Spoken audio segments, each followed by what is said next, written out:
Vamos a retomar donde estábamos, recordando que en el análisis de estructura tenemos tres consideraciones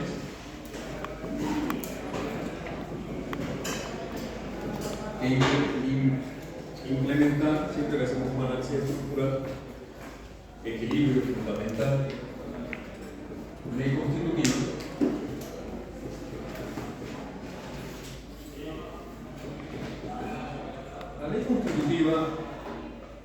es importantísima porque nos permite relacionar esfuerzo y deformación y permite conectar la compatibilidad geométrica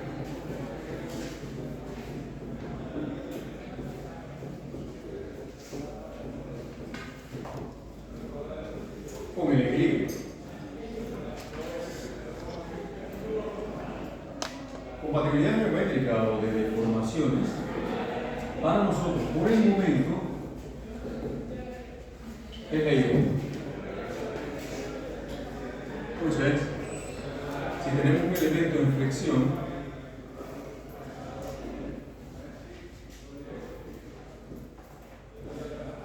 una viga,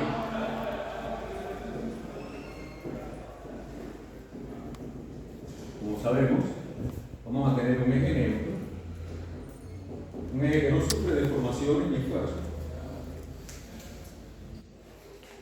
Y lo primero que aplicamos la vez pasada fue compatibilidad geométrica.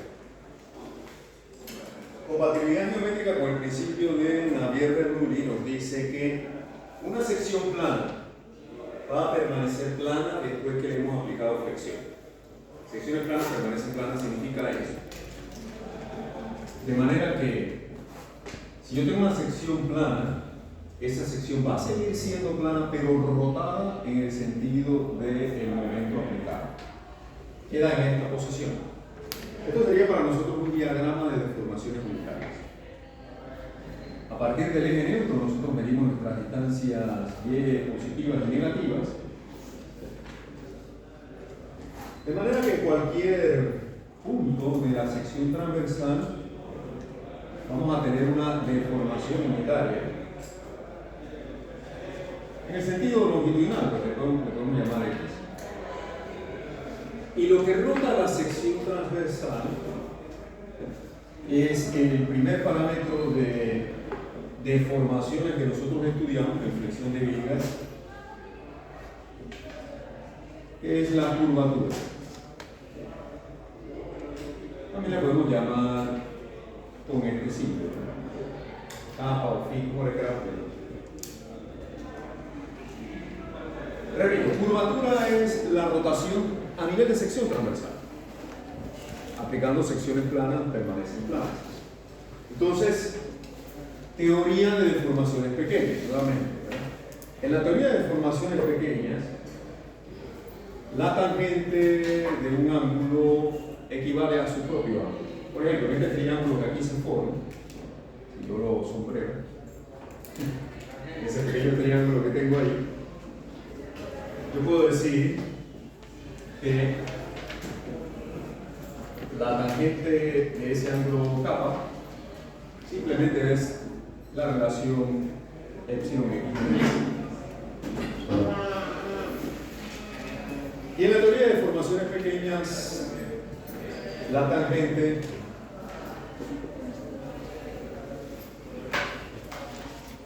es difícil educarlo para ustedes. Bueno, está bien, seguiremos haciendo el esfuerzo.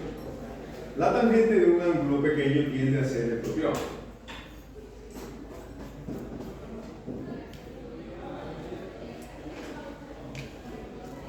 Y esa es la primera relación que nosotros vimos. Ahora, estábamos utilizando un signo negativo por aquí porque para flexión positiva, en la parte superior de la viga vamos a tener esfuerzos de compresión y para nosotros eso va a ser negativo. Compresión negativa. De manera que si yo traslado esa información aquí y estos esfuerzos ya serían en la dirección X, la dirección de longitudinal, sería nuestro eje X. Al llevar compatibilidad geométrica. Aquí estaremos aplicando compatibilidad geométrica. ¿Por qué compatibilidad geométrica? Porque estoy relacionando la geometría de los parámetros de deformación. ¿Se comprende eso? Estoy relacionando la geometría de los parámetros de deformación. ¿Qué para nosotros los parámetros de deformación aquí? Son la deformación unitaria y la rotación de la sección transversal, o curvatura, que son parámetros de deformación.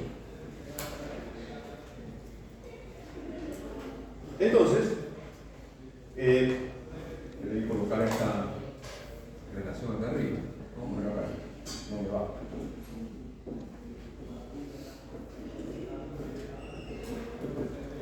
Ahora, de manera que si yo traslado ahora esta relación, voy a tener que los esfuerzos en la dirección X van a ser igual a menos kappa por Y, o quizás una forma un poquito más elegante agrupando los parámetros. Entonces ya hemos aplicado compatibilidad geométrica y hemos aplicado ley constitutiva. Y ahí habíamos quedado, ¿cierto? Es bien importante que ustedes comprendan las bases. Después vamos a aplicar las fórmulas. Pero las bases, los conceptos, los criterios, el razonamiento lógico es lo que nos va a permitir realizar cualquier análisis estructural de cualquier libro de estructura de cualquier autor del mundo. ¿Okay? De cualquier profesor que le ponga un problema de estructura o de diseño. O enfrentar el diseño de cualquier estructura. No importa cómo la conciba su arquitecto. ¿Okay? ¿Quién cree que es importante que el diseñador estructural sea capaz de diseñar lo que sea? ¿Quién cree que eso es importante? ¿Usted se siente en esa capacidad ya? No, claro que no, pero va para allá. Y todo eso se fundamenta en estos principios. Razonamiento lógico, criterio, importante. De nada sirve tener un banco de fórmulas, memorizárnoslas, si no tenemos un razonamiento lógico, un criterio para poder aplicarlo y entender cuáles son sus limitaciones. Entonces ahí teníamos ya esfuerzos relacionados con deformaciones, compatibilidad geométrica, ley constitutiva aplicada. ¿Qué teníamos entonces acá? Que ya habíamos llegado a este punto y por ahí yo había puesto mi marca. Ve, ahí estamos. No he hecho nada nuevo, esto es un repaso de lo último que vimos al final de la clase anterior. Entonces, nos queda faltando aplicar equilibrio. ¿Qué equilibrio nosotros vamos a aplicar? El equilibrio que ya conocemos. Vamos a aplicar ecuaciones de equilibrio en términos de fuerza, sumatoria de fuerzas en la dirección horizontal igual a 0. ¿Por qué en la dirección horizontal? Porque es donde tengo los esfuerzos aplicados. Para la flexión pura, yo no tengo fuerzas cortantes aplicadas. Recordemos que ese es el principio que estamos aplicando, flexión. Y por supuesto, como estamos estudiando flexión, yo voy a necesitar también aplicar una ecuación de equilibrio relacionada con el momento. Sumatoria de momento en cualquier punto debe ser igual al momento aplicado.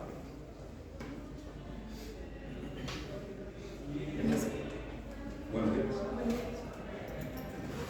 Sumatoria de momento va a ser igual al momento aplicado. Y eso es lo que nosotros teníamos pendiente de la clase anterior.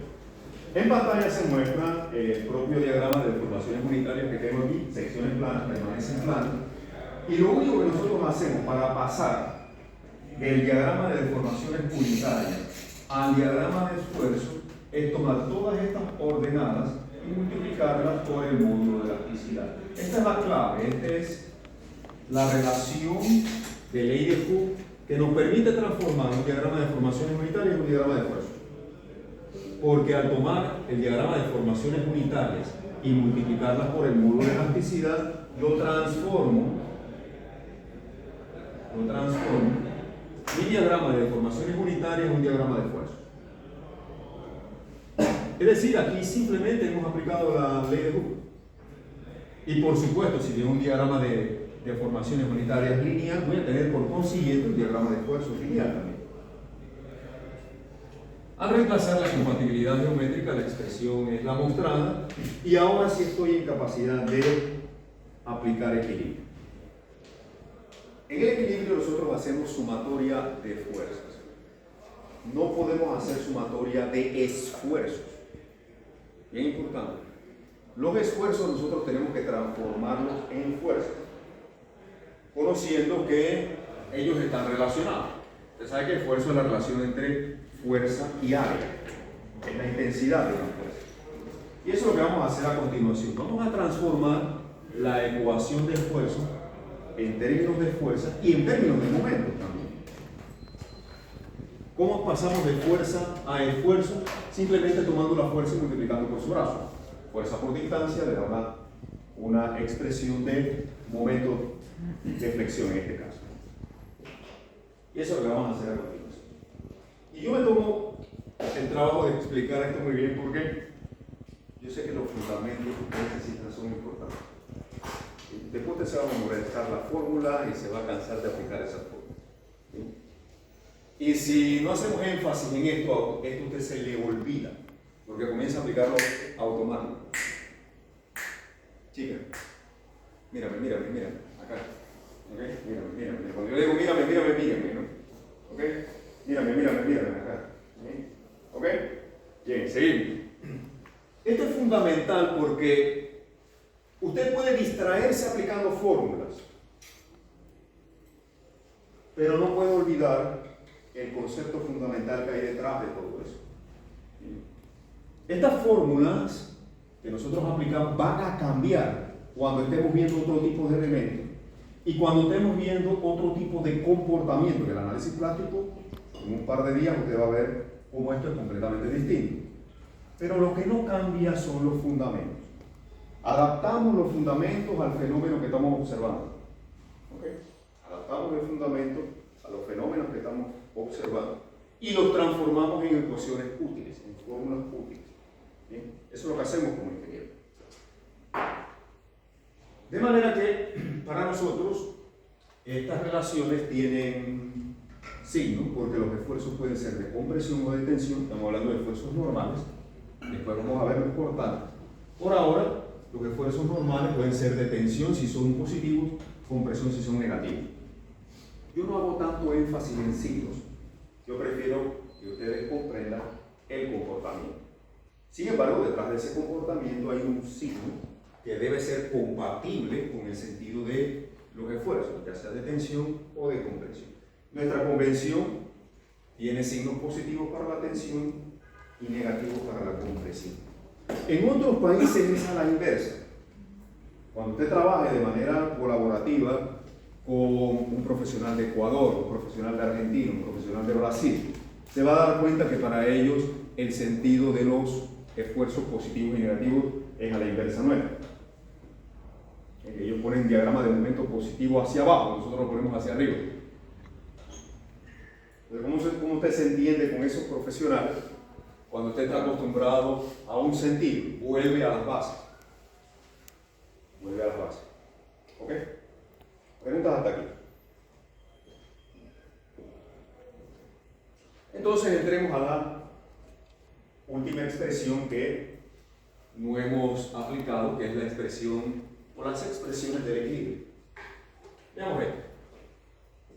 Tenemos una sección transversal, y aquí le he puesto la forma, cualquier forma, siempre que ella sea simétrica. Recuerde que esa es una de las consideraciones en la que está fundamentada nuestra teoría. El eje de aplicación de las cargas debe ser un eje de simetría. Aquí estamos viendo la viga como si yo me parara aquí y mirara hacia allá. Esa sección transversal es la que aparece mostrada en la pantalla. De manera que aquí el sentido de la flexión iría alrededor del eje, ¿cuál? Quiero ser.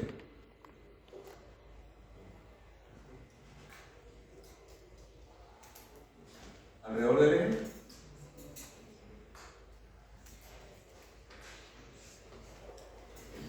Díganlo con ganas, así yo no corrijo con ganas. Alrededor del eje Z, bien, así. Bien, aquí nosotros vamos a tener un sentido de la flexión, regla de la mano derecha. A veces te va a haber autores que le llaman ese momento, bueno, momento alrededor del eje Z.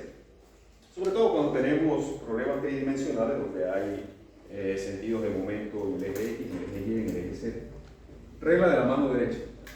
¿Okay? El pulgar de la mano derecha significa el sentido de la rotación. ¿Sí? Ahí tengo el pulgar. Y mis dedos significan hacia dónde están apuntando los esfuerzos. Observa que aquí hay dos vistas. Una vista de sección y una vista longitudinal. ¿Ok? Este momento aquí pasa en este sentido, ¿lo ves? Todo el mundo lo ve, muy importante. Aquí tengo la viga en esta dirección, estamos aplicando flexión, y si yo me paro de filo, la viga de filo, el sentido de la flexión estaría aquí. Si voy hacia ver la dirección de los esfuerzos, en este momento entonces actúo aquí. Importante, regla de la mano derecha para las flexiones, regla de la mano izquierda para los ejes. ¿Conoce la regla de la mano izquierda? ¿Ok? Levante la mano si ya la conoce. Ustedes la conocen porque dieron clase conmigo. Y ya los demás también deben conocer. Regla de la mano izquierda. Haga todo el mundo esto. Como si fueran a disparar. Todos, vamos a hacer ridículo todos. Venga, haga esto para que lo aprendan. Ah, perfecto. Su dedo índice va a ser el eje X, que aquí estaría apuntando fuera del tablero, ¿verdad? ¿Okay? Ese va a ser su dedo índice. Aquí estaría en este sentido, ¿verdad? Okay. Siempre que usted vea X, ponga su dedo índice de la mano izquierda ahí. Okay. El pulgar viene a ser el eje Y. ¿Sí? ¿Ok? Tiene el eje X, el eje Y. Y el eje que sale del tablero sería su dedo medio, ¿verdad? ¿Qué sería él? Z. Entonces, esta flexión, observe cómo Dios lo mandó completito al mundo para que usted fuera ingeniero. ¿Eh? Si tiene 10 dedos en sus manos, usted está listo para ser ingeniero. No necesita más nada. Okay, ya la vez pasada vimos cómo utilizar esta distancia para medir inclusive tamaño cuando usted no tiene una cinta en la mano, ni una regla. Aquí hay 20 centímetros aproximadamente. Bueno, aproximadamente. Y aquí hay 10 centímetros, aquí hay 15 y acá hay 25. ¿Okay? ¿Alguna vez calibró sus pasos en topografía? Usted puede caminar de aquí a allá y saber más o menos a qué distancia hay en un terreno cuando tiene que hacer una visión y usted no carga sus equipos. Dios lo mandó completito para que fuera ingeniero.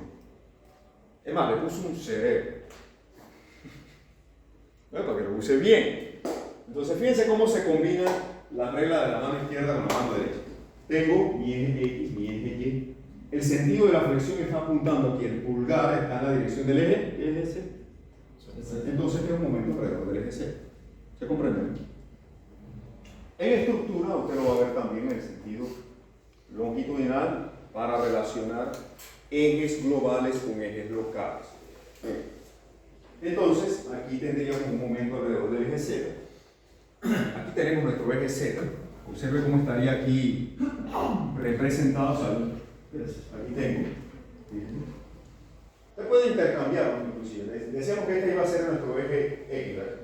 El eje X. En este caso va en el sentido longitudinal. Ahora estaría apuntando hacia afuera, ¿verdad? Tengo el eje Y nuevamente y el eje Z otra vez, pero ahora orientado hacia el ¿verdad? Bien. Entonces tengo el momento alrededor del eje Z. Cuando cambio el sentido, ahora el momento sigue estando alrededor del eje Z. Lo que cambió fue la orientación de los. ¿Clarito todo el mundo? Regla de la mano derecha para la flexión, regla de la mano izquierda para los ejes. Si quiere todas las mañanas cuando usted se levanta, agarra una pluma y escriba la X en el dedo índice, la Y en el dedo pulgar y la Z en el medio. Mientras se lo va aprendiendo. Mientras se lo va a ver en su casa haciendo esto. ¿Qué te pasó? Su mamá va a decir, ya no terminó de dañar la UTP. Sabíamos que iba a ocurrir en algún momento. Mira, en la mitad de la carrera ya lo perdimos. Pero está bien, ustedes se están preparando para el fascinante mundo de la ingeniería.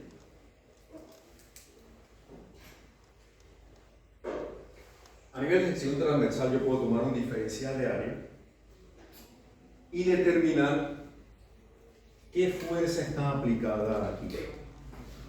Esta distribución está aplicada en la sección transversal, de manera que si yo multiplico el esfuerzo por el diferencial de área que allí ocurre, voy a tener ¿qué cosa? Fuerza. Más que fuerza, voy a tener un diferencial de fuerza. Quiero que alguien me explique por qué esto es un diferencial de fuerza.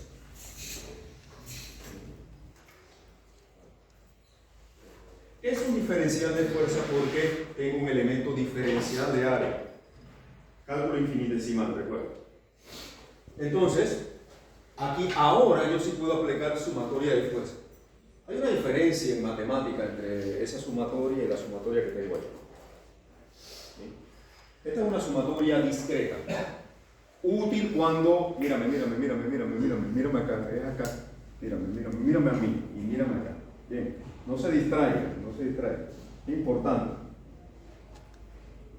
Este diferencial representa sumatoria discreta. Sumatoria discreta quiere decir cuando yo tengo múltiples fuerzas individuales y yo voy a tener aquí una serie de fuerzas aplicadas. Esta es una sumatoria también. De hecho, el símbolo del integral se parece a una S, ¿verdad?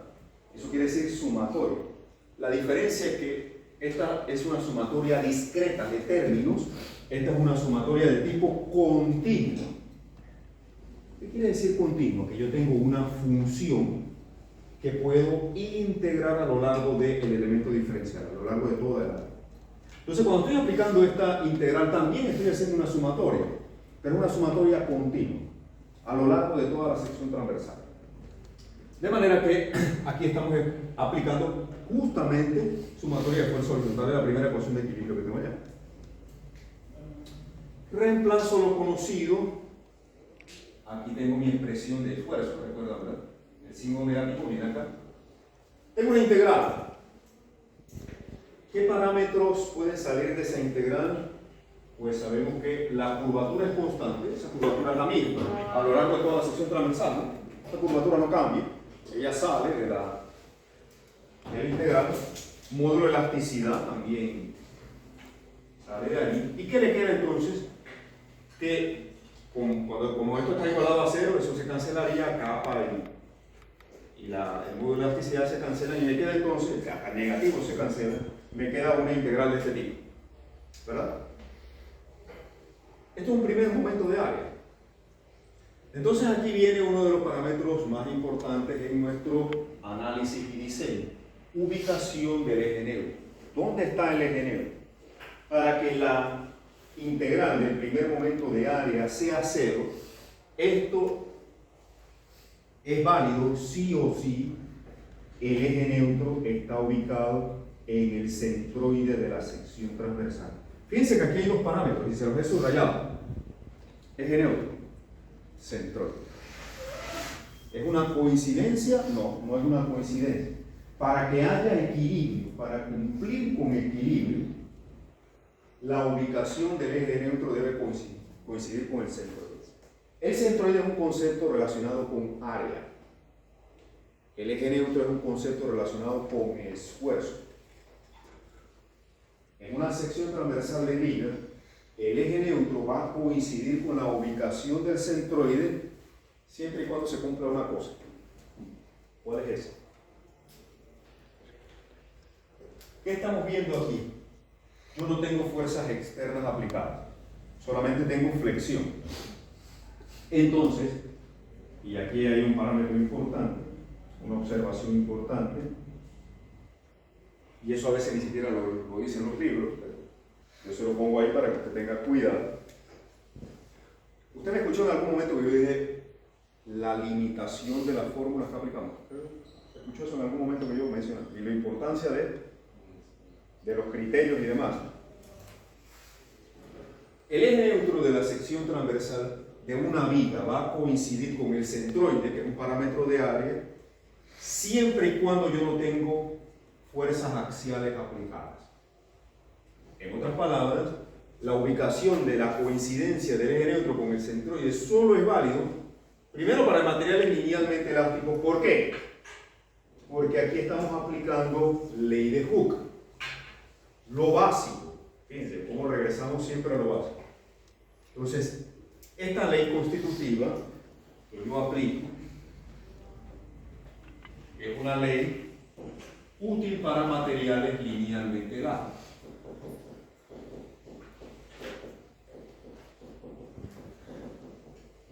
¿Qué es un material linealmente elástico? Ahora no digo un material que obedece a la ley de Hooke, como el huevo, el gas y el protón. Un material linealmente elástico, fíjate que tiene dos parámetros. Linealmente elástico. Lineal significa que su comportamiento está gobernado por una ecuación lineal. Esta es la ecuación de una línea recta, ¿verdad? Que parte del origen.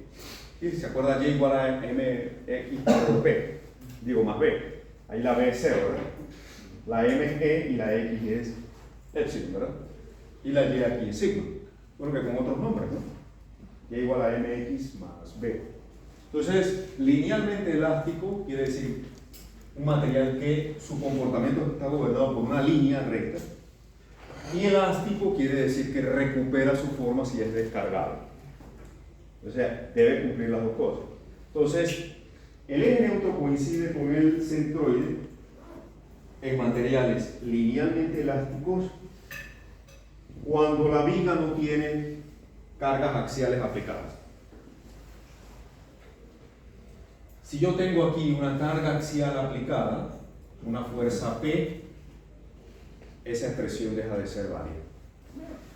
Ya la ubicación del centroide no va a coincidir con el eje neutro. ¿Por qué? Porque en sumatoria de fuerzas ya no solamente aparecen los esfuerzos de la flexión, sino van a aparecer también los esfuerzos debido a la carga axial. Y usted está en presencia de otro comportamiento, otro problema, esto deja de ser válido. Su fórmula que usted tanto quiere, tanto memoriza, deja de ser útil. ¿Observa la importancia de la base? Yo le pudiera dar la carrera de ingeniería completita en un mes, usted sabe. La carrera completita, a los 5 años, se lo podría dar en un mes, intensivo, con una computadora llena de software. Le digo, haga esto, y entreno a un usuario. ¿Verdad? Hay una diferencia entre un usuario y un profesional. ¿Usted qué quiere ser? Profesional. Por eso es que la carrera dura 5 años. Porque el conocimiento necesita un tiempo para madurar y desarrollarse y meterse en sus células, en su ADN, en todos sus átomos. Eso no ocurre de la noche a la mañana. Por eso hacemos mucho énfasis en los principios. Voy a quitar esta P de aquí porque si no invalido mi propia cocina. Entonces, importante, el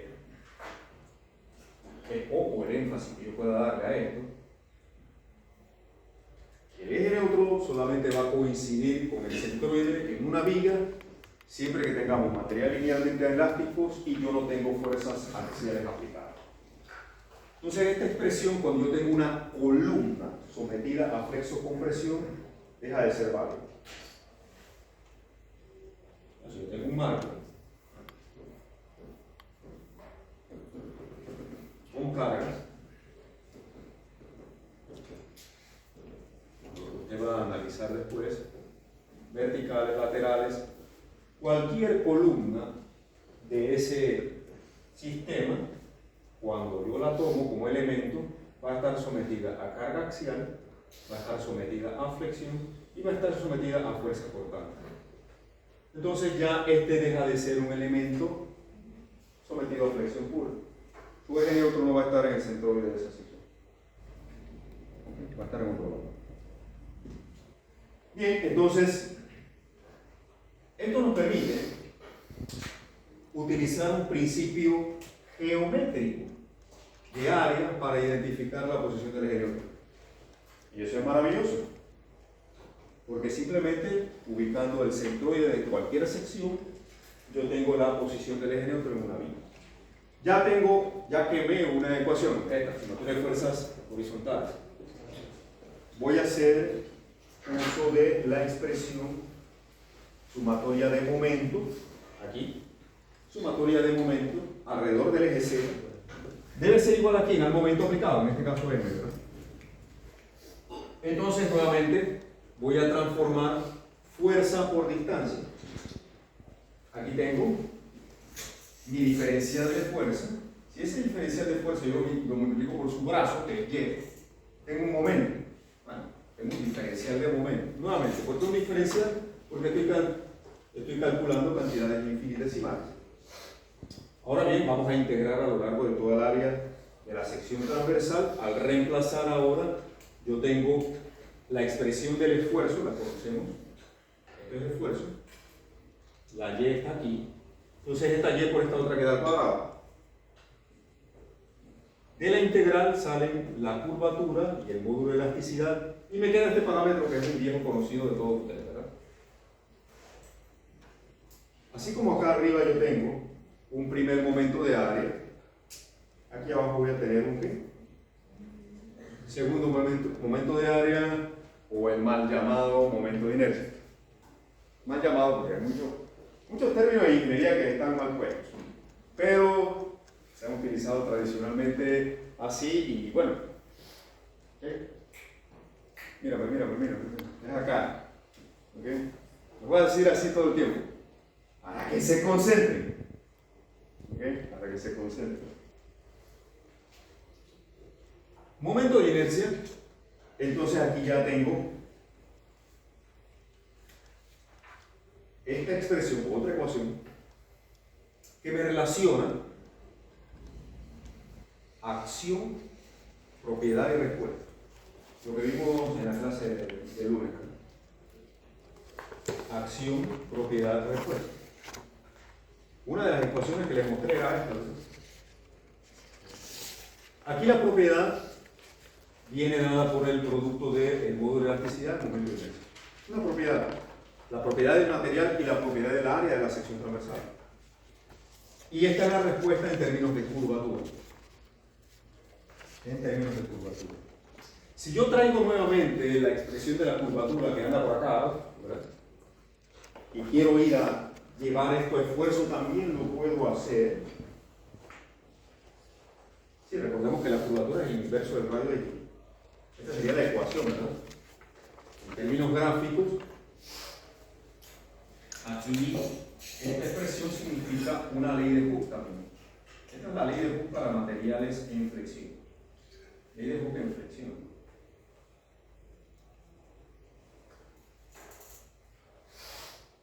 Y por supuesto, esa ecuación va a tener signos. Para nosotros, momentos positivos son momentos que van con el eje de momento alrededor del eje Z positivo, eso es un momento positivo. Momentos negativos será lo contrario. O en otras palabras, momentos positivos para nosotros tienen concavidad hacia arriba y los momentos negativos tienen concavidad hacia abajo o son convexos. Momento positivo, curvatura positiva, momento negativo, curvatura negativa. La Y es positiva hacia arriba, negativa hacia abajo. Y al reemplazar de vuelta en la ecuación tenemos esta expresión para los esfuerzos, que combina todo lo que vimos, ¿no? Voy a quitar esto aquí porque a veces cuando les mando las cosas, después cuando van a estudiar, ¿qué era el marco ese? No era nada. Lo importante está aquí. Otra expresión útil para nosotros va a ser el cálculo de los esfuerzos.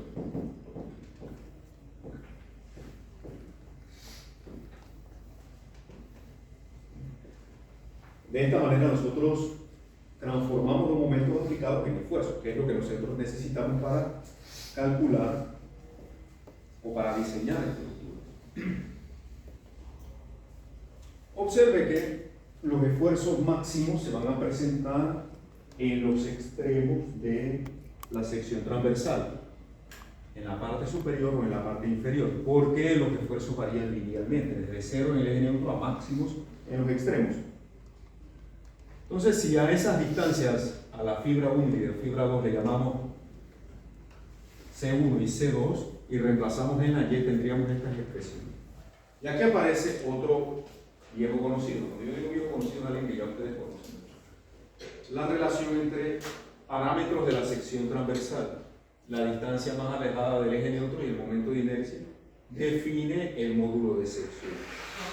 Entonces, los esfuerzos máximos de esta expresión, los máximos, los puedo obtener aquí, serían calculados con esta expresión, dependiendo de dónde esté ubicado el eje neutro, de la magnitud del momento, del valor de los máximos van a ser a la fibra superior, a la fibra inferior, y ya olvidándonos de signos y demás, simplemente tomando el valor absoluto, aquí tendríamos la relación del momento entre el módulo de sección a la fibra 1 y el momento al módulo de sección de la fibra 1, donde S1 sería la relación de S1 a y S2 es 0. ¿Ves?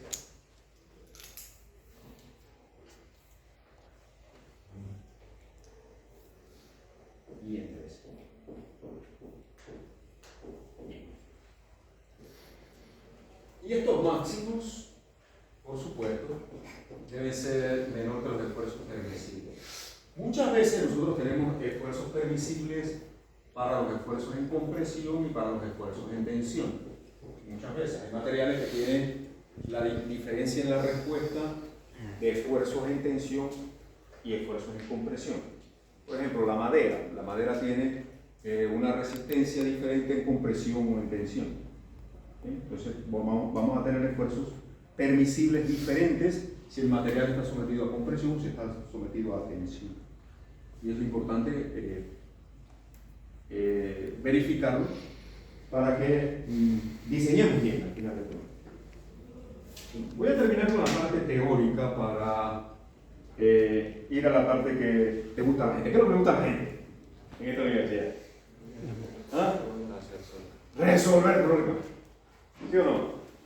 Usted agarra el libro de este grueso. Dice, vamos a estudiar flexión en viga.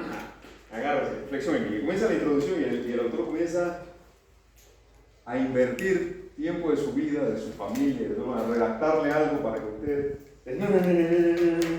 busca los qué. ¿Vamos a resolver qué? Entonces usted comienza, el 1, fíjate cuál tiene respuesta. Te agarra entonces la parte de atrás y dice, ay, solamente tienen respuesta a los problemas pares. Entonces, no haga los impares. Porque no tienen respuesta. ¿Sí o no? Y yo lo sé porque yo fui estudiante y así estudiábamos. Que aún así nos graduamos, milagrosamente, estudiando mal y haciendo mal un poco de cosas. Pero aún así lo logramos, increíble, lo logramos. Y usted a lo mejor también lo logra. Pero si puede cambiar los hábitos, mejor, porque lo va a lograr más rápido, lo va a lograr mejor. ¿Sí? Y yo después de profesional tuve que reaprender cosas que ya debía haber sabido. Entonces me tocó ir, ahora sí vamos a leer, vamos a estudiar algo que yo debía haberlo hecho desde estudiante. ¿Sí? ¿Se ven? ¿Se comprenden? En otras palabras, siga consejo. Consejo es la única manera de transmitir experiencia de una persona a otra. Usted puede decir, ¿qué sabe de esto? Ya sabemos nosotros. No, siga consejo, que eso le puede aportar distancia. O por lo menos le puede quitar obstáculos del camino. Quiero completar la parte de esfuerzo para ir a lo que le gusta al juego, resolver problemas. Vamos a resolver unos problemas de aplicación. Entonces,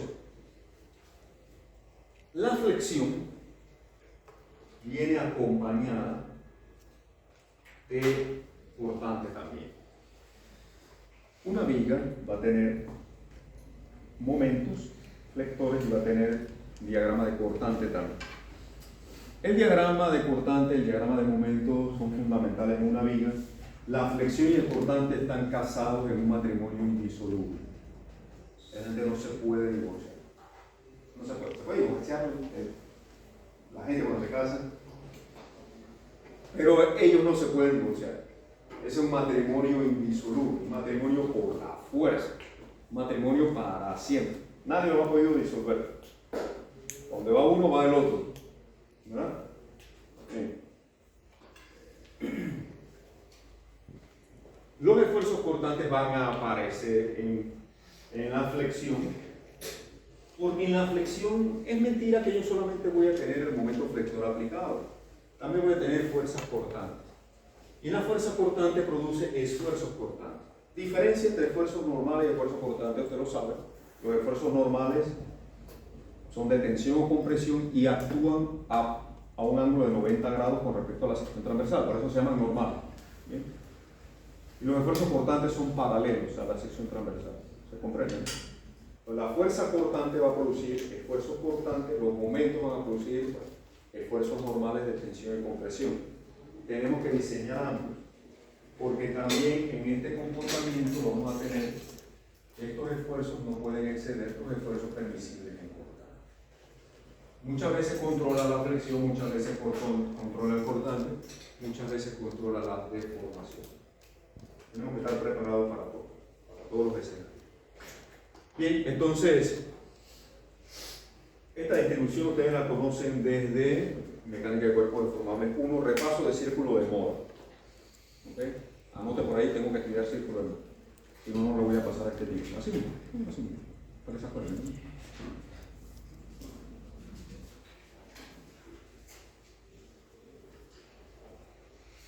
¿Y qué voy a repasar círculo de Mohr si no Ramiro Vargas me va a hacer la vida imposible? Así, póngalo. Ramiro Vargas me va a hacer, si no sé círculo de Mohr, voy a sufrir. Ponga todo eso ahí. Me va a hacer la vida imposible, voy a sufrir, ponga todo eso ahí para que te recuerdes. Si no sé el círculo de Mohr, este tipo me va a acordar del árbol más alto de la OTP. O cosas como esas. Ponga todo eso ahí. Para que usted se motive a estudiar.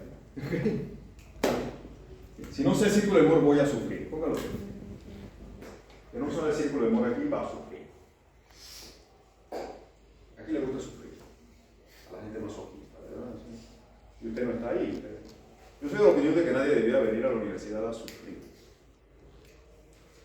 ¿Quién ha sufrido aquí algo? Hay unos cuantos sinceros, hay unos que están todavía no ha llegado el primero.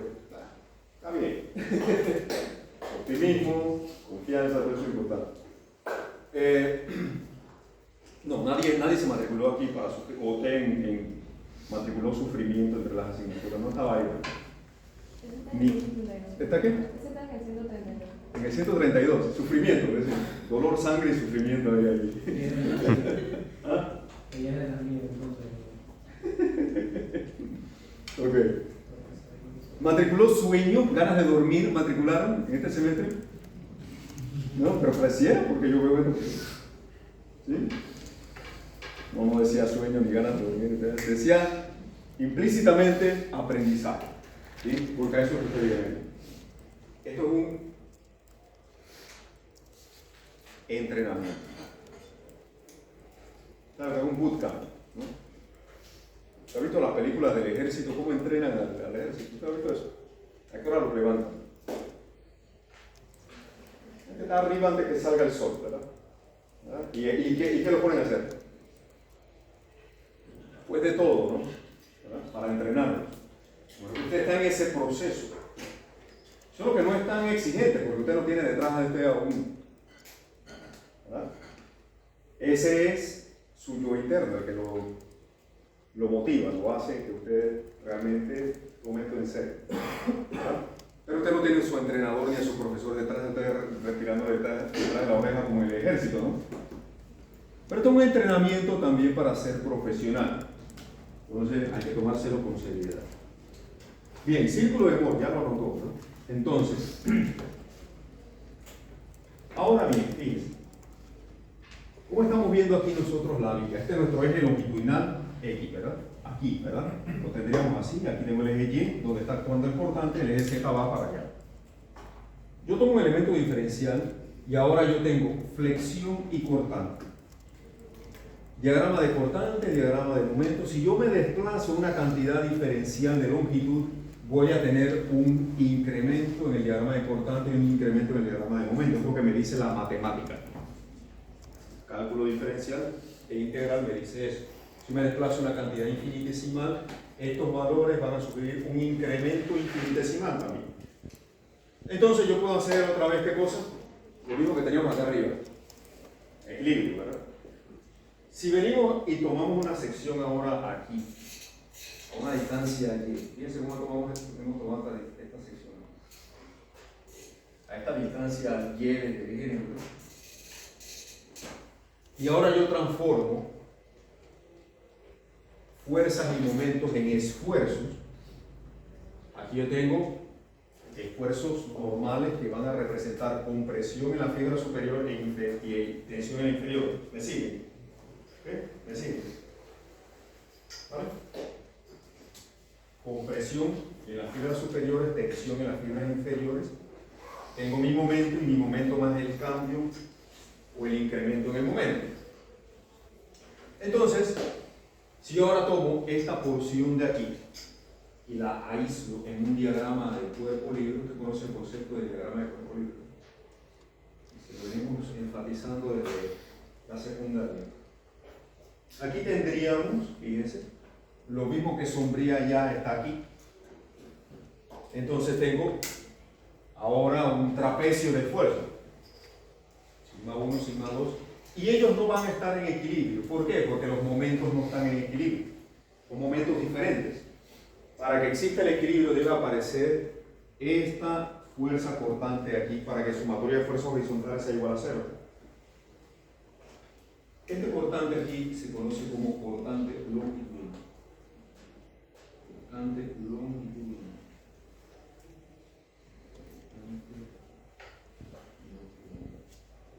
Entonces, fíjense que el cortante es un enemigo traicionero. Un enemigo traicionero. Casi nunca tenemos problema con la flexión. La flexión y el ingeniero se llevan bien. La flexión difícilmente nos causa problemas. Pero el cortante es como ese enemigo que usted tiene cerca y cree que es su amigo, pero en realidad está esperando el momento en que usted se descuide para traicionarla. ¿Usted vio la película El Padrino alguna vez? Es tremenda película de la trilogía. Y si lee el libro, mejora. El Padrino decía: ten tus amigos cerca, pero los enemigos te los pasan.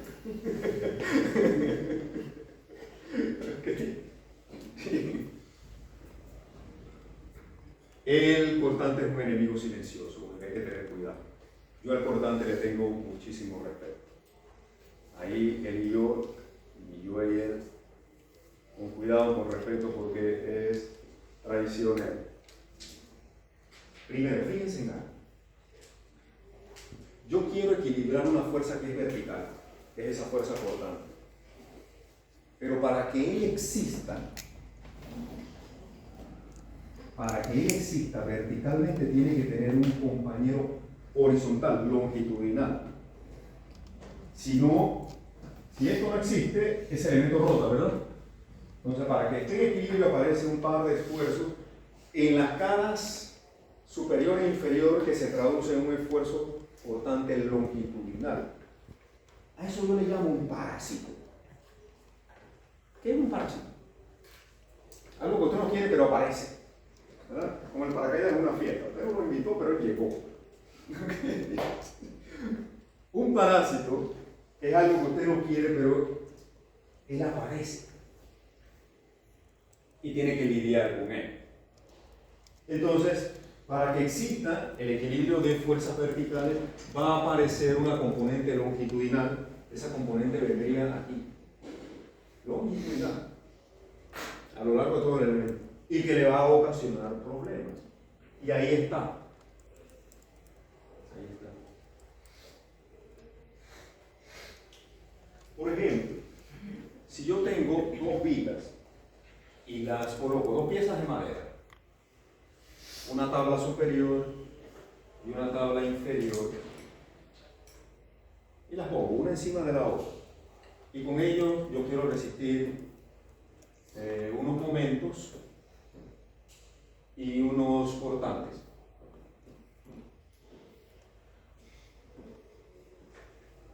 Si esas dos piezas de madera no están unidas entre sí, no están pegadas, no están clavadas, no están conectadas, simplemente están conectadas, están colocadas una encima de la otra, ¿qué va a suceder? Cada una se va a deformar por su cuerpo, ¿sí o no? Va a tener, la superior va a ser una cosa como esto, quizás una cosa así. Y la inferior se va a deslizar y se van a flexionar de manera independiente una con la otra. ¿Cierto? ¿Se comprende eso? Ya se van a deslizar entre sí, porque no están conectados. Si yo quiero que trabajen como un todo, yo debo venir y conectarlas entre sí, ya sea con perno, con clavo o con cualquier elemento que me permita unirlas. Porque si están unidas ya fijas o pegadas, entonces lo que hace que ella se deslice es el esfuerzo cortante que existe aquí. Y con estos conectores lo que yo hago es colocar resistencia a ese deslizamiento. Y ahora sí la sección trabaja como un todo. ¿Sí? Trabaja como un todo. Entonces, lo que estoy colocando aquí son elementos para resistir este cortante longitudinal que haría que las fibras se separaran entre sí. Fíjense, si hago sumatoria de fuerzas ahora en el sentido X, ¿qué aparece? Bueno, del lado izquierdo tengo la resultante de estos esfuerzos, sigma por dA va a ser una fuerza, del lado derecho tengo actuando hacia la izquierda, sigma 2 por delta A va a ser otra fuerza, y este esfuerzo lo tengo que convertir en área. ¿Qué área tengo en este elemento? Un dx y un ancho b, en el otro sentido, ¿verdad? Aquí tengo un área que tiene una dimensión dx y en el otro sentido tengo esta b. Recuerda que tengo dos vistas aquí, ¿verdad? Entonces, tau por b por dx es la fuerza que se produce aquí, en el sentido de sigma 1. Entonces, rápido aquí para llegar a la fórmula, si reemplazamos el esfuerzo por su equivalente, my entre y el otro por su equivalente, porque aquí en la cara 2 tengo un momento incrementado, my entre y nuevamente, y tau b por dx. De ahí se cancela un poco de cosas, este momento se cancela con el otro, y me queda el diferencial de momento. Si divido toda la expresión entre dx, me queda un dm sobre dx. Un momento de inercia que aparece aquí, el ancho de la viga, yo puedo despejar ese tau de ahí. Y la expresión queda de esta manera. Esto es un viejo conocido de nosotros, ¿verdad? La derivada del momento con respecto a x es el cortante, ¿verdad? Y aquí tengo la segunda expresión al final, con la que vamos a estar trabajando.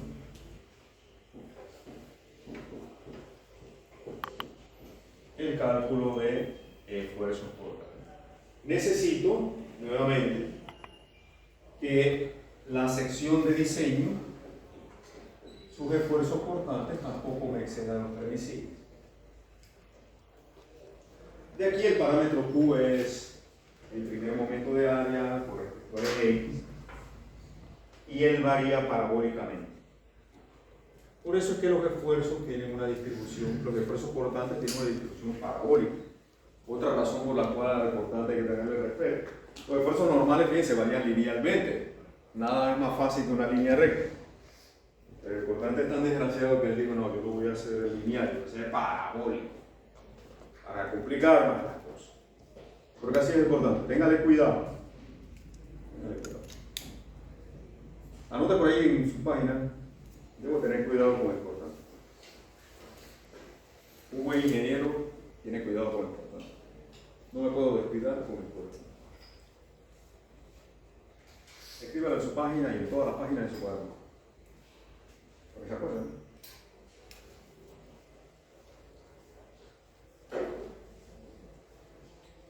Ya. No hay más nada aquí. Vamos a resolver preguntas si alguien tiene alguna consulta.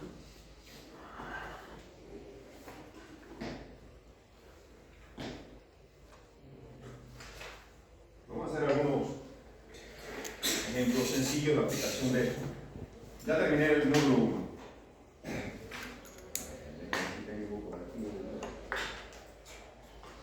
Voy a utilizar este libro, el diario. Me cae por aquí. A ver, módulo 4.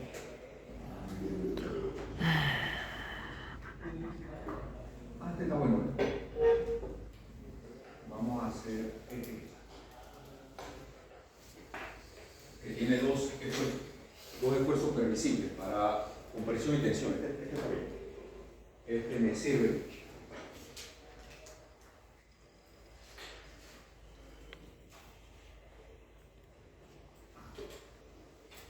Todo el mundo lo lee allí.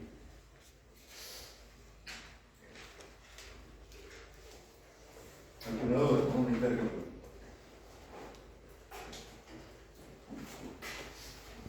Un mal estudiante ve esa viga y lo primero que hace es sacar la calculadora, como estoy haciendo yo. Todavía no ha leído el enunciado, no ha visto nada, pero ya tiene la calculadora en el sentido. Eso es lo último que vamos a hacer. Vamos a leer primero el problema y vamos a resolver. Problema 416.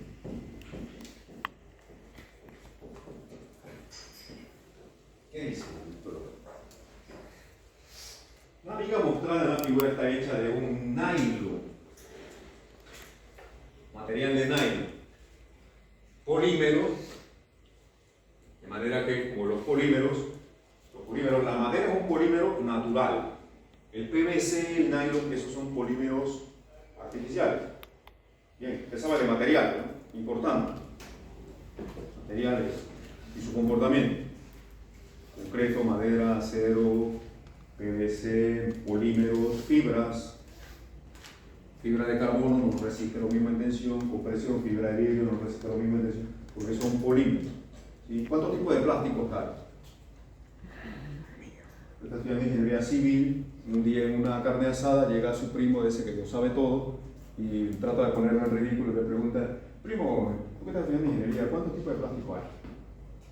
Se queda así, ¿no? Y su tío, su papá, su mamá, todo el mundo orgulloso porque ya está en el tercer año y dice: él va a responder bien. Plástico con polímero, hay de muchas clases. ¿Cuántas clases de plástico hay?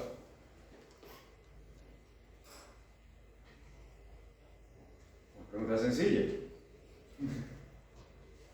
Bueno, hay 7 tipos de plásticos principales, ¿no? Así como los días de la semana, como los pecados capitales, que son 7, todas esas cosas son 7. ¿Sí? ¿Okay? Los días que ustedes amanecen con sueño, todos esos son 7. ¿Okay? Las palabras que dijo, la cantidad de palabras que dijo Jesucristo en la cruz, todo eso es 7, ¿sí o no? 7 es un número mágico en todos lados. ¿Okay? La cantidad de plástico que hay son 7. El Padre Nuestro tiene 7, pero usted las contó ya. Bueno, son 7, y así, ¿no? Bueno, son cosas que no es coincidencia, no es coincidencia. El 7 aparece por todos lados, 7 días de la semana, 7 notas musicales, 2 ritmos solo así, todo eso son 7. ¿Ok? Usted tiene 7 agujeros en su cerebro, en su cráneo. Cuéntalo, 1, 2, ¿verdad? Son 7. Hay muchas cosas que tienen el número 7. Hay 7 tipos de plástico, pero ese no es el problema. Tengo esfuerzo permisible, aquí sí ya están los datos. 24 megapascales en tensión, 30 megapascales en compresión. Vamos a anotar esto por acá. Yo sé que los esfuerzos en tensión no deben exceder. ¿Cuál es el permisible en tensión allí? ¿Cuánto es? 24 megapascales. ¿Y en compresión el permisible es? 30. Fíjense que ese polímero, ese nylon, resiste más en compresión que en tensión. Es bastante común en los polímeros, mayor resistencia a la compresión que a la tracción. Determine el máximo par N, aquí está, que se puede aplicar a la viga. Y esta es la sección transversal. Vamos a traerla para acá. Tenemos 40, 20, 30. Traer la sección aquí.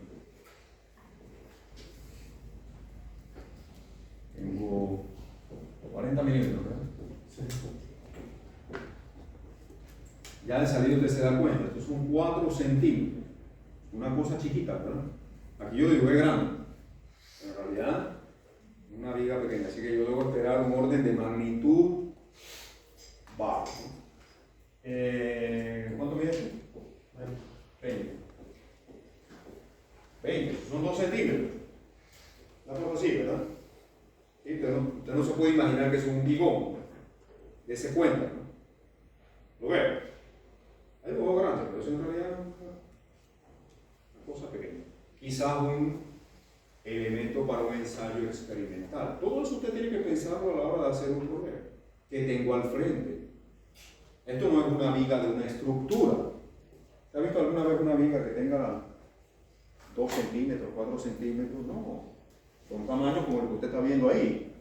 Entonces, esto no es un elemento estructural de un sistema estructural. Quizás sea un modelo de laboratorio, de ensayo, un espécimen, una muestra. ¿Verdad? ¿Qué piensan esas cosas cuando van a hacer un problema?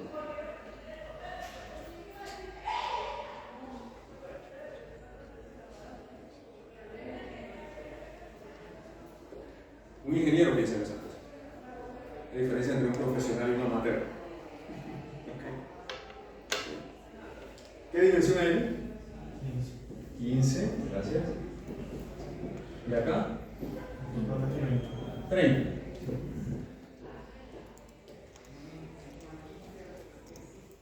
¿Cómo está aplicada la flexión?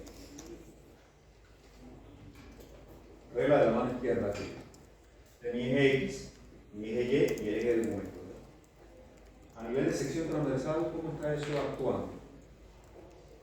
Pregunta importante, porque si no, entonces usted no sabe si la tensión está arriba o está abajo. Aquí tengo este momento aplicado y tengo compresión en las fibras de abajo, ¿sí o no? Y tengo tensión en las fibras de arriba. Eso es fundamental. Todo el mundo lo ve. Ese momento, si yo lo traslado aquí en mi viga, a nivel de sección transversal, estaría actuando así, ¿sí o no? Todo el mundo lo ve. Aquí estoy apuntando hacia adentro, ¿verdad? Y cuando voy a la sección transversal, él va para allá. ¿Se ve? Fundamental que todo el mundo lo entienda, porque si no, entonces usted ubica ese momento y usted dice: el profesor siempre me lo dibuja así, ¿verdad? Y entonces a usted le encanta la memoria. Yo siempre vi que el profesor ya está los apuntes, ¿verdad?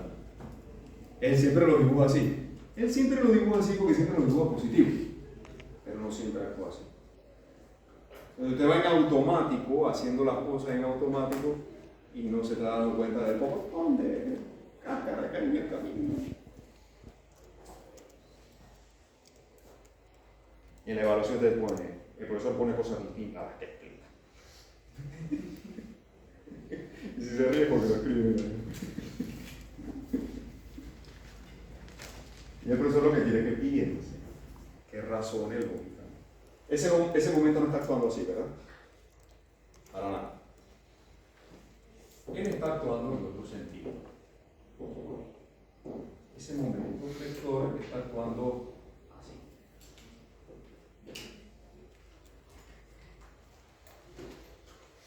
Entonces, yo necesito ubicar, para aplicar mi fórmula, el eje. A esa distancia, lo voy a medir de la fibra inferior, le voy a llamar Y.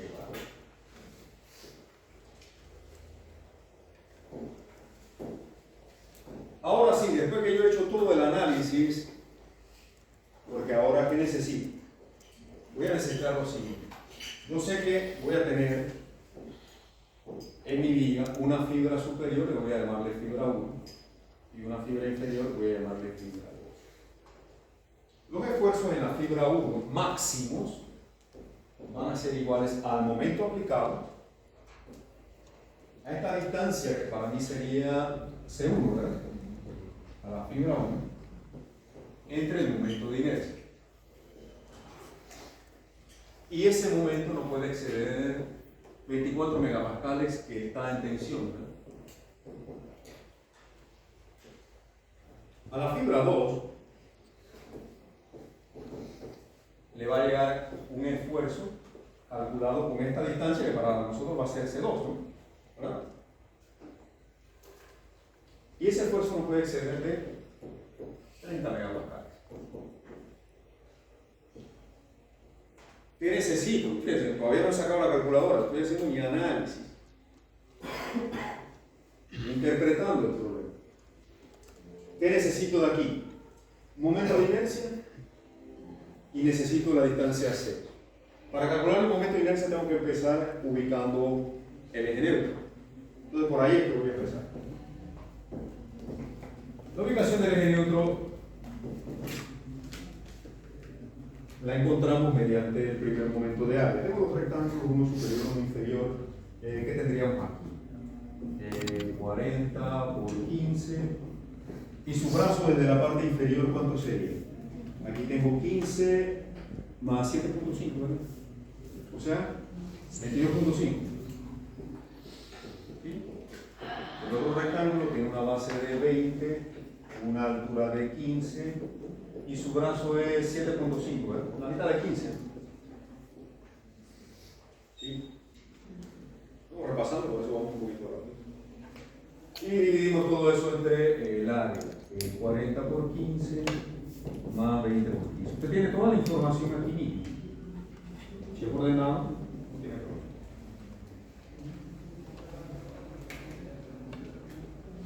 Y aquí usted va a calcular esa Y barra.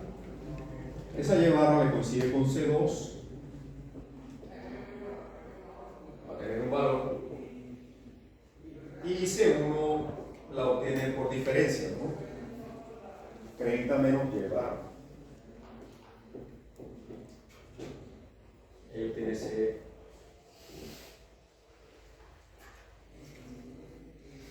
Vamos a calcular el momento de inercia por ahí mismo. A mí me gusta hacer mi análisis y después con la calculadora llevo y calculo todo.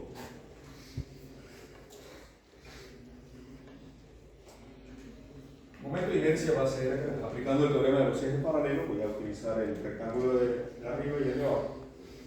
Un doceavo de la base que es 40 por la altura que es 15 al cubo, más el área de 40 por 15, por la separación entre los ejes al cuadrado.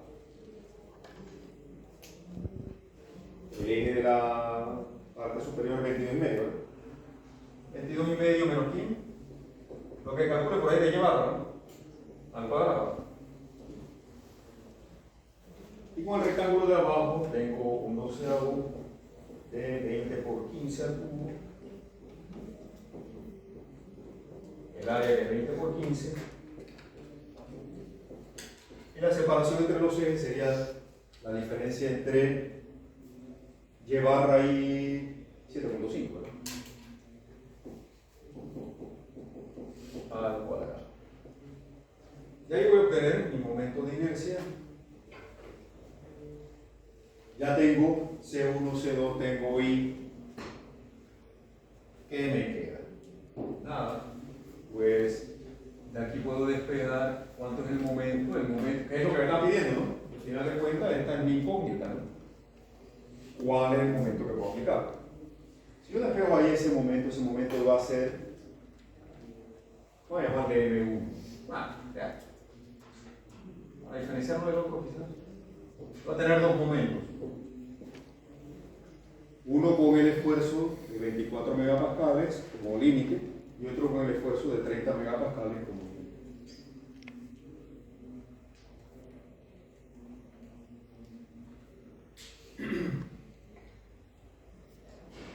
Fíjense que tengo que evaluar los dos porque y no puedo descartarlos porque los esfuerzos permisibles son diferentes.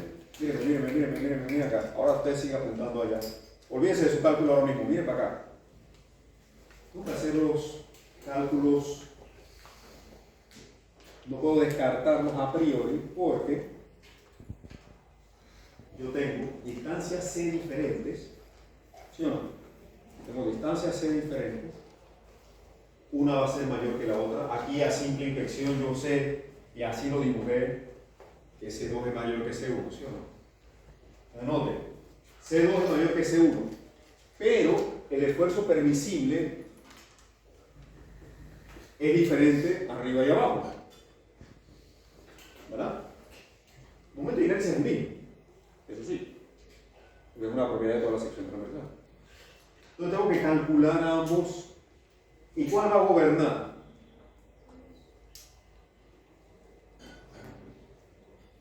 ¿Cuál va a gobernar? ¿El qué? El segundo.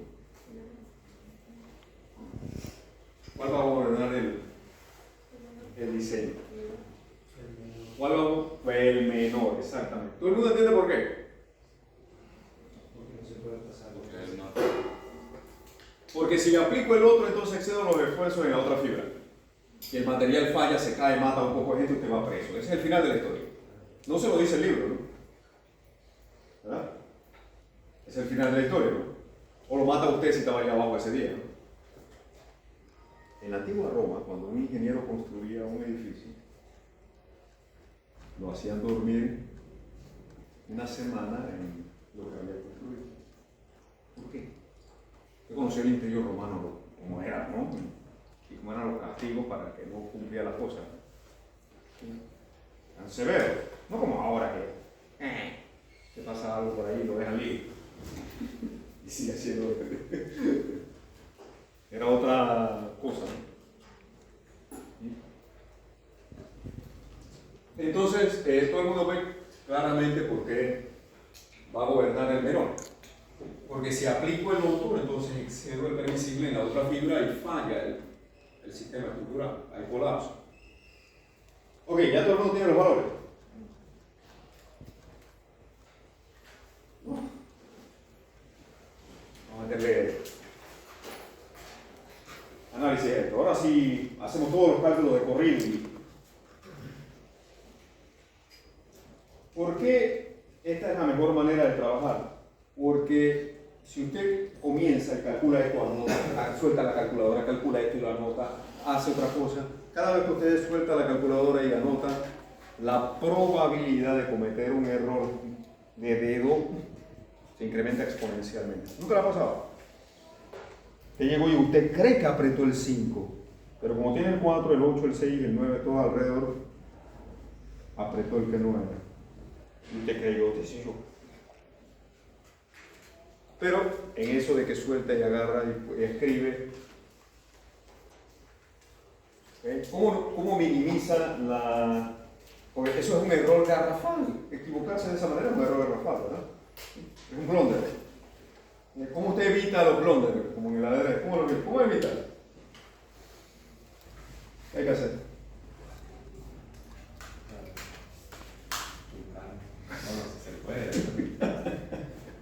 Hay que mirar por todos lados, ¿sí o no? Hay que ver bien. Entonces, minimice la probabilidad de cometer errores, escriba todos sus cálculos y la calculadora, ojalá pudiera hacerlo en todo el examen. Entonces al final, en los últimos 10 minutos, hace todos los cálculos y rellena, ¿qué? Maravilla. Siga consejo. Le puede servir. Acostúmbrese a esa manera de trabajar. Más 20 por 15 por 7.5 entre... ¿Dónde era que era? Me dijiste que era el salón del sufrimiento el que me voy a fijar. 132. 132, dolor, sangre y sufrimiento me dieron que me voy a fijar ahora.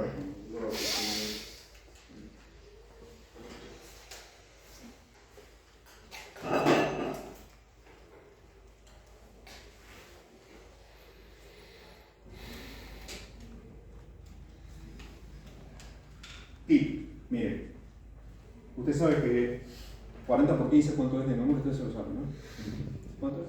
600. En lugar de escribir en su calculadora 40 por 15, escriba 600. Mientras menos dedo usted use, mejor. ¿Okay? Esto, por ejemplo, ¿cuánto es? No escriba 20 por 15. ¿Sí me explico, no? Y abajo 900. ¿Ah? 900 abajo.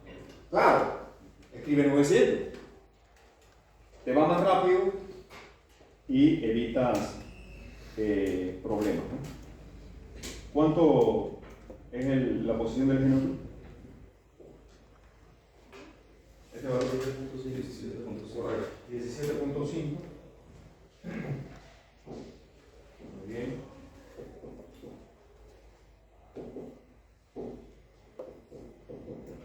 Milímetros. Lo voy a colocar en metros porque esto está en megapascales, recuerden.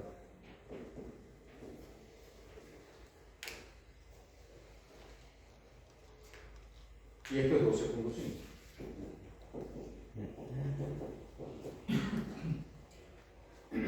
Vamos a calcular el momento de inercia. Aquí sí, cuidado, ¿no? Porque 40 por 15 no se lo sabe nadie, ¿no? Por 15 al cubo, pero 40 por 15 al cubo no se lo sabe nadie.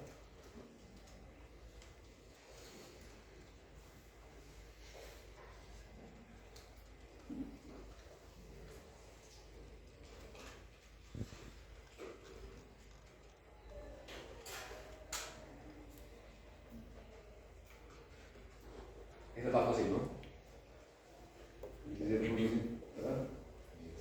10. Algunos no harán caso, algunos seguirán haciendo lo que siempre han hecho. ¿Sí o no? ¿Cuánto es? 61.875. Vamos a transformarlo a metros, dividiendo entre 1000, ¿no? A la cuarta. 61, exactamente. 61.875 por 10 a la menos 9 metros a la cuarta. Bien, perfecto. Entonces, aquí voy a regresar este valor. Sabemos que es 12.5 por 10 a la menos 3. Recuerden que mega es por 10 a la 6. Esto es 17,5.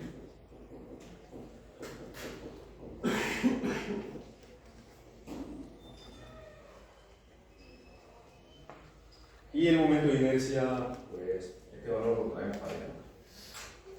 Lo metemos aquí y lo metemos acá. Vamos a calcular el primero.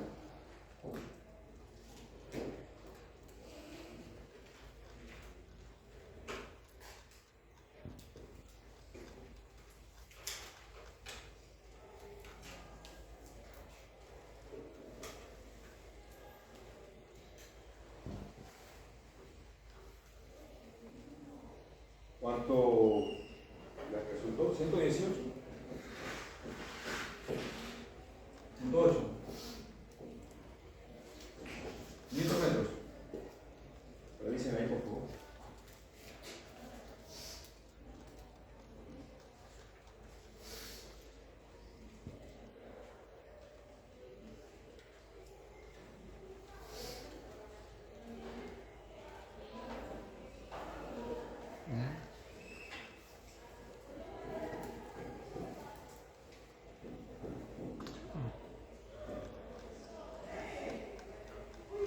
¿Tienen ese mismo resultado?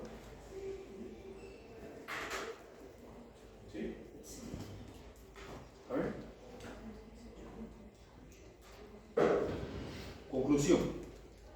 ¿Cuál es el momento máximo que podemos aplicar a la sección sin que falle? El menor de los dos, ¿cierto?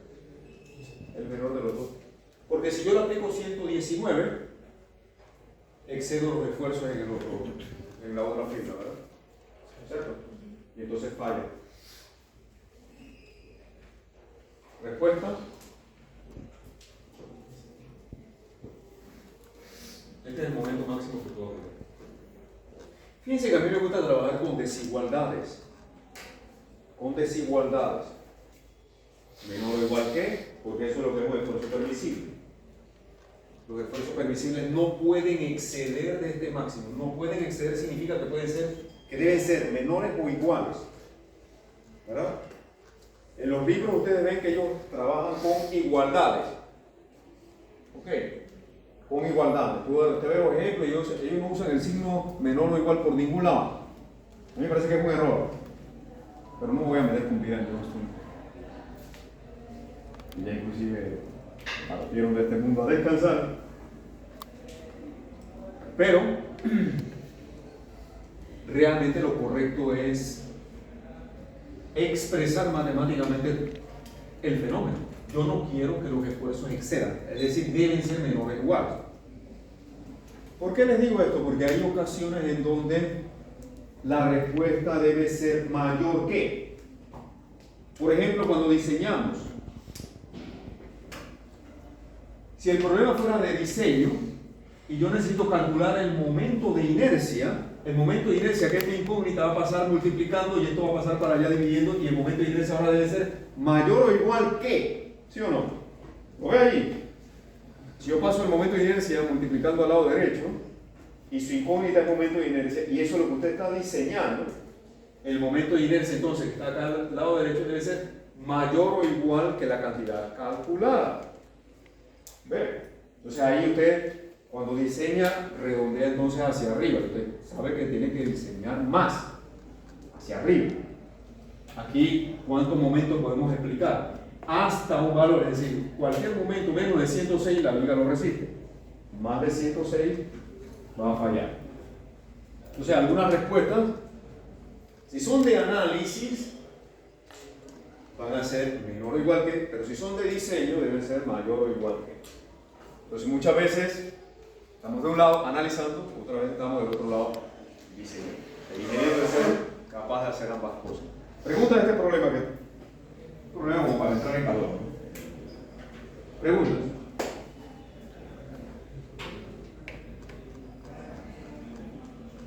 Vamos a ver algo que tiene que ver con constante, ya que vimos constante. Eso está en el.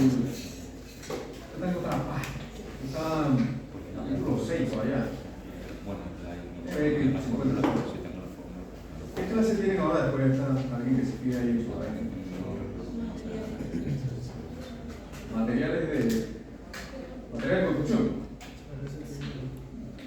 Normas de sal, así se hace. ¿Con quién tiene la clase con ustedes?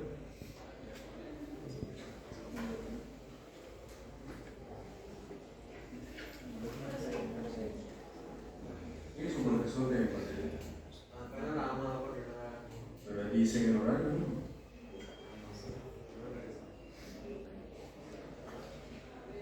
¿Qué número?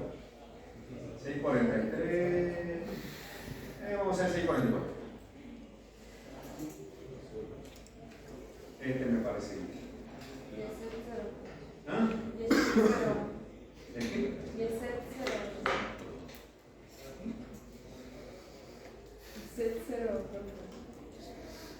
Ah, esa chica del centro experimental. Una pelada joven. Le va a dar clase.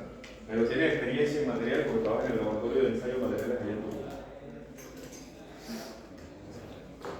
Así que háganle caso a Jesse. Si no, ella va a hablar conmigo y va a haber consecuencias.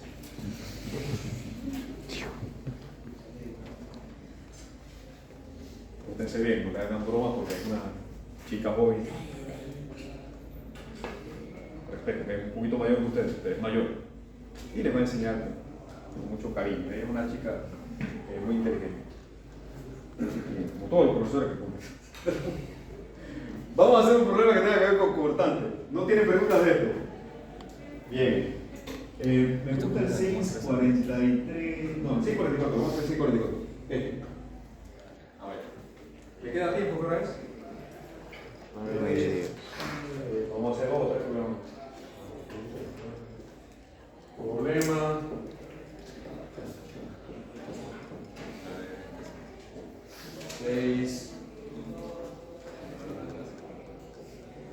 Vamos a hacer 44. ¿Qué dice? Una viga consiste en 3 tablas conectadas mediante pernos. Ya esto automáticamente le dice usted que va a haber cortante longitudinal para que trabaje como acción compuesta. Si no pasa lo que les mostré aquí, que las vigas, cada una de las tablas se desliza entre sí. No queremos eso. Vamos a conectarlas o a pegarlas, pero para que trabaje como esa U que está ahí. Una viga consiste en 3 tablas conectadas mediante pernos de 3 octavos de diámetro, espaciados cada 12 pulgadas. Es decir, que cada 12 pulgadas está un perno de eso. ¿Lo ves? Eso significa que ese es su espaciamiento longitudinal. ¿Ok? ¿Se comprende? ¿No? Recuerden que aquí estamos viendo la viga hacia allá, ¿verdad? Entonces, cada 12 pulgadas, cada pie hay un perno de esto. Si la viga, pero si se sabe que la viga está sometida a un cortante vertical de 2.500 libras, determine el esfuerzo cortante promedio de los pernos. ¿Qué esfuerzo hay ahí? Bueno, vamos acá. Tengo 3 tablones. 1, 2 y 3. Esto está conectado aquí con un perno. Vamos a pensar que esto está así, para que se comprenda mejor. Quiten ahí las dimensiones. ¿Cuánto mide? 6 pulgadas. Acá, 2 pulgadas. Esto también mide 2 pulgadas aquí. Gracias. Y me imagino que es simétrico. Necesito. Esto debe ser 6. Las 3 tablas son iguales. Y aquí hay un cortante actuando. Bueno, por aquí. 2.500 libras, ¿no?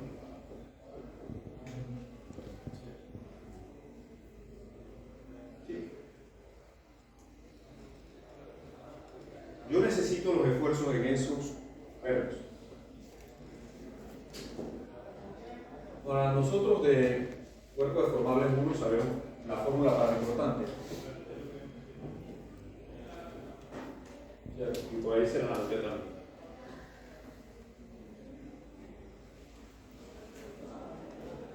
Necesito, lo único que tengo de aquí es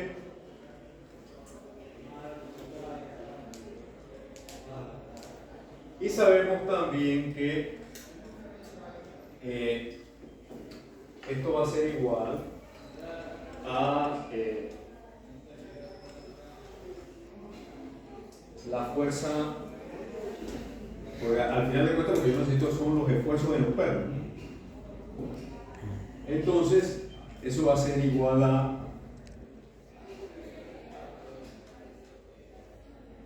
vamos a expresarlo de esta manera.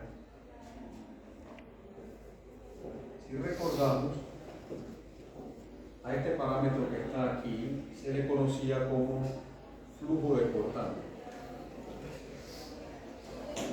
Flujo de cortante.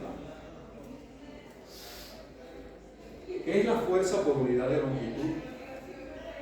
En el sentido de eje longitudinal de la viga. Y esto a su vez, esa Q, es igual a la fuerza cortante, vamos a llamarle fuerza horizontal. Fuerza horizontal entre el espaciamiento, en este caso, en el que están colocados los pernos. Porque es un cortante por unidad de longitud.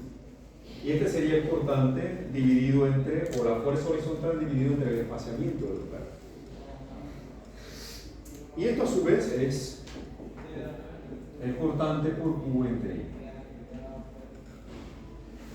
Ahora, yo tengo que tener cuidado aquí porque yo necesito la fuerza cortante que está actuando aquí, en este perno. De manera que yo voy a tener que ahora tomar una sección. Lo puedo hacer de dos maneras. Yo puedo tomar una sección aquí o puedo tomar una sección aquí. Una sección que corte el perno. Vamos a tomar esta sección. Esta sección corta el perno y me permite entonces calcular la fuerza cortante que actuaría sobre él. Y lo sombreado en verde me permitirá calcular el primer momento de área aquí. De allí entonces la fuerza horizontal, que va a ser la fuerza en el perno, va a ser V entre I multiplicado por el espaciamiento. Fíjense que si yo aumento el espaciamiento de los pernos, la fuerza que recibe cada perno va a ser mayor, ¿verdad? Entonces, si yo lo que quiero es reducir la fuerza que recibe cada perno, tengo que reducir el espaciamiento. En otras palabras, colocar más pernos. Si yo reduzco este espaciamiento, se reduce la fuerza de los pernos. Eso tiene lógica, ¿sí? ¿Verdad? Porque estoy colocando más pernos, ¿no? A mayor espaciamiento, mayor fuerza, porque más responsabilidad tiene cada perno individual. Entonces, luego que he calculado la fuerza horizontal en cada perno, necesito calcular el esfuerzo portante en el perno, que va a ser igual a esa fuerza horizontal dividido entre el área de la sección transversal del perno, ¿verdad? ¿Y el área del perno qué cosa es? Es un perno de un diámetro de 3 octavos, ¿verdad? Entonces esto sería pi cuartos por el diámetro del perno al cuadrado, ¿sí o no? Ya estamos listos. ¿Qué necesito? I, Q, porque S ya lo tengo y V ya lo tengo. Vamos a hacer nuestro análisis nuevamente ahora de primer momento de área para encontrar nuestro análisis de sección transversal. Otra vez. Vamos a suponer que el eje neutro está por aquí. Y hacemos el mismo cálculo que hace un instante.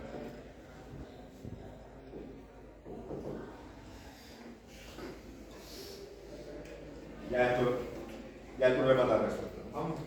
¿Cómo quiere que trabajemos? ¿Con 3 rectángulos o con 2 rectángulos? Aquí hay uno grande y uno chico, ¿verdad? ¿Le gusta más así? A mí me gusta más así. Sí, ¿verdad? Entonces, ¿qué tenemos? Vamos a hacer como lo harían ustedes, los 3 rectángulos. Igual tengo uno duplicado, así que realmente da igual. Aquí tengo 2 por 6. El brazo es 3, ¿verdad? Pero tengo 2 figuras como esa, ¿no? Y luego tengo 6 por 2.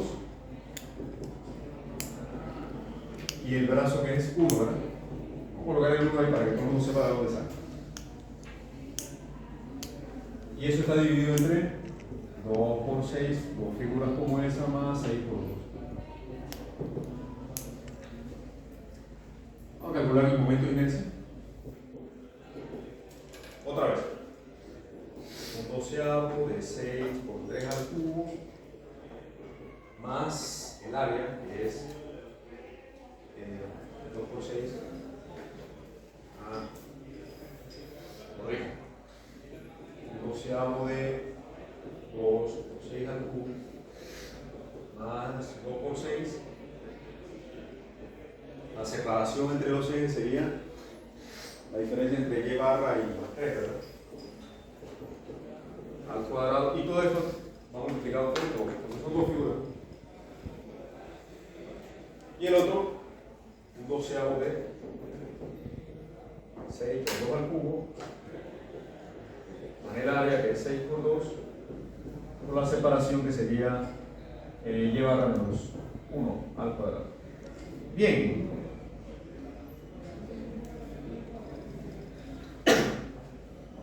Y el valor de Q lo vamos a calcular por aquí. Primer momento del área donde hice el corte, porque ahí es donde está el verde. Sería que 2 por 6.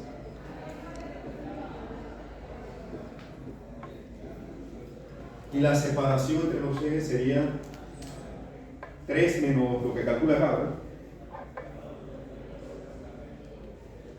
3 menos lleva. Ya lo que hago después es regresar con V, con Q, con I, con S, que es, me dijeron que eso está ¿a cuánto? Los pernos. 12 pulgadas. Y esto es 2500. Vamos a calcular esta fuerza primero y después calculamos el esfuerzo. Ya, calculador ahora sí.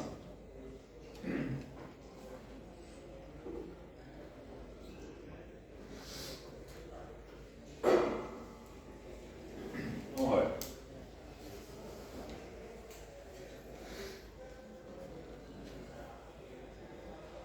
¿Qué sabe hacer eso? 36 por 2, ¿verdad? Entonces 32. 12.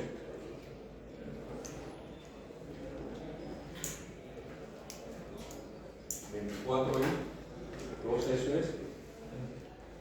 ¿Cuánto? 36 en el denominador. 2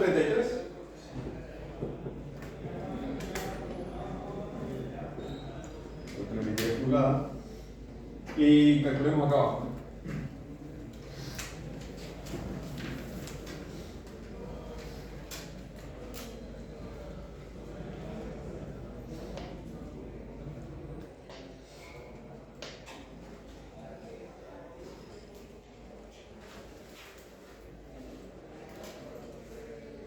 Ojalá tuve 8, recuerden.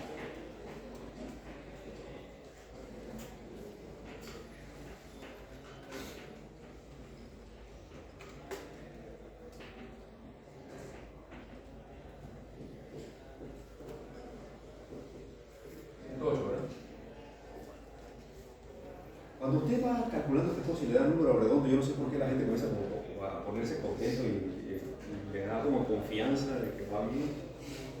No sé, porque eso es como una sensación psicológica. Me dio un número redondo, y usted cree que está bien, y usted sigue con entusiasmo. ¿Sí o no? Por alguna razón eso tiene como un efecto psicológico. No dio decimal, debe estar bien. Sí, claro. Ok. Cuidado, ¿no? Si usted discute con el otro, no, el mío era un número redondo. Cuando regresa el examen. 8. ¿Qué unidades tiene el primer momento de área? ¿Pulgadas? Vamos a regresar entonces acá. Esto es 8. Esto es 108. Esta fuerza horizontal 1500.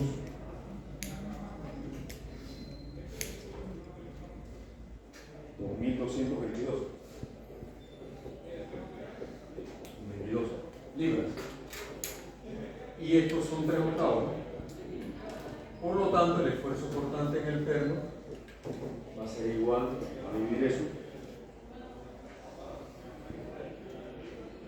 Cuarto de pi por 3 octavos.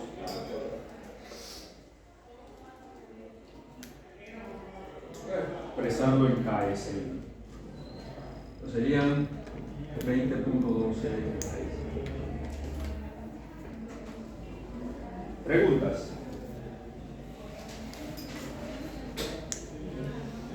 Siempre se le robo unos minutos al Yeset para ver si le puedo dejar un problema por aquí, para que practique.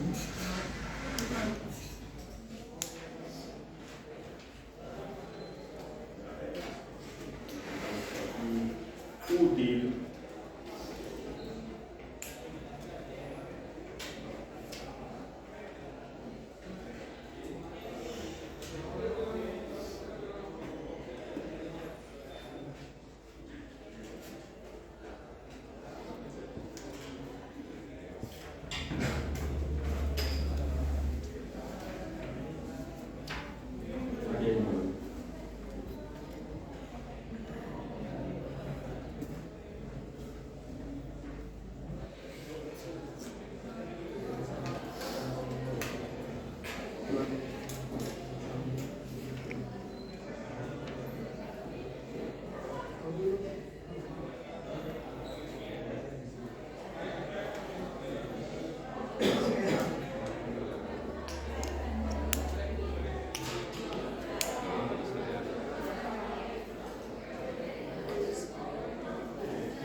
Bien, preguntas.